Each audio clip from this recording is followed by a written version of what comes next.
Но в Мартиник я стремился не просто, чтобы приятно провести время, но и потому, что здесь сервисный центр Амель, и надо бы им сделать кое-какие починки, гарантийный ремонт некий, который накопился. Давайте я вам быстренько покажу. Список, в принципе, короткий, ничего страшного. Начну с салона. Пункт первый. Вот эта штучка выпала. Я ее не могу вставить обратно. Второе. Слетели вот эти две крышечки с обоих сторон. У меня даже нет объяснения, как такое могло произойти. Это было как раз во время перехода на Мартиник. Третье.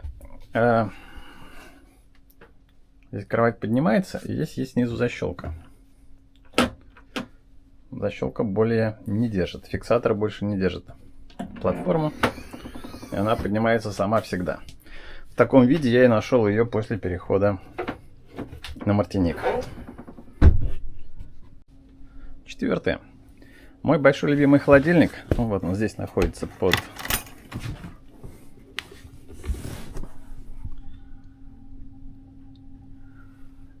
Здесь перестал холодить. Похоже, умер компрессор и забрал с собой, наверное, на 300 евро еды. Буду чинить.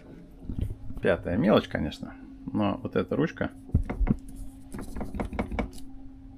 немножко болтается, ее потянут. Два холодильника.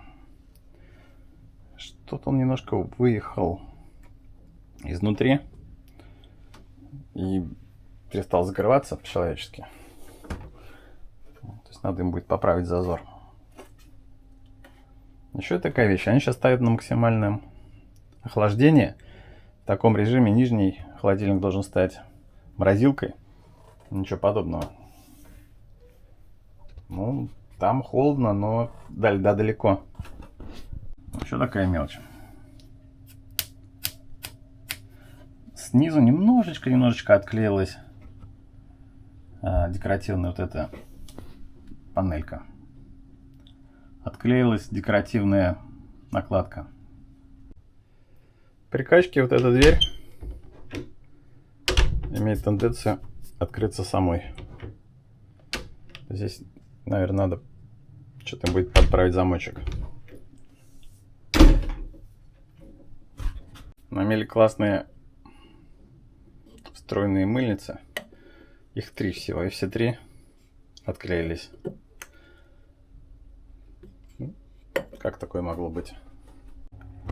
На Амеле встроенный индикатор, то, что называется ground test, на утекание электричества на корпус. При нажатии на плюс тихо, лампочка не горит, все нормально. При нажатии на минус лампочка не горит, но вот этот сигнал, что бы это значило. В салоне все. Далее. У крыласной сдвигающейся крыши, вот этой открывающейся, есть уплотнительная резиночка. И она местами отклеилась, и тут вылезает, свисает. Электрическое поднимание и опускание динги. Опускает, но не поднимает. Я могу ее опустить, но поднять уже нет. Для этого придется слезть в рундучок, поменять полярность на проводах. В общем, что-то там с этим делом.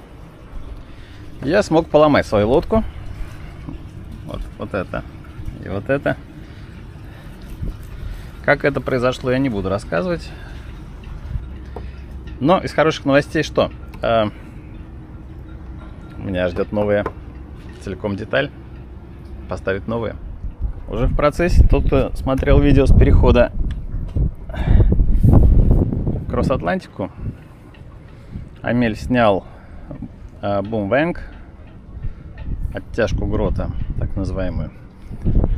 И на ней сделает две вещи. Первое — это уберет вот этот вылезший болтик, а второй смажет внутреннюю пружину, чтобы не было вот этого раздражающего скрипа. Secondary winch, лебедка со спорт стороны, с левой стороны, Как-то она прям с большим трудом крутится. Разберут, смажут, соберут. Я периодически нахожу соленую воду в форпике для парусов. В фрундучке для хранения парусов спереди. Но вода-то попадает, как мне кажется, вот отсюда. Это я, не подумав, взял опцию. Красивые синенькие лампочки снизу. Они действительно красивые, действительно синенькие, но я боюсь, где-то там подтекает. Разберутся, посмотрят, починят. Еще одна проблема крайне любопытная. Вот то, что называется погон Гикошкота или Managed Traveler, издает какой-то неприятный скрип под парусом, естественно. А это форточки вентиляции задней кабины, где во время сна ты, когда спишь, все это, естественно, и слышишь. Я тут пробовал это все подтянуть или, наоборот, ослабить. Не знаю, где-то что-то. Разберут, починят, посмотрим. Ну, вот это то, что касается ремонта. В принципе, для новой лодки, да, которая прошла 5000 миль, не так уж и много. Но остальное это сервис. Поменяли вчера масло в моторе, топливные фильтры, импеллер. Весь вольвовский сервис 200 часов.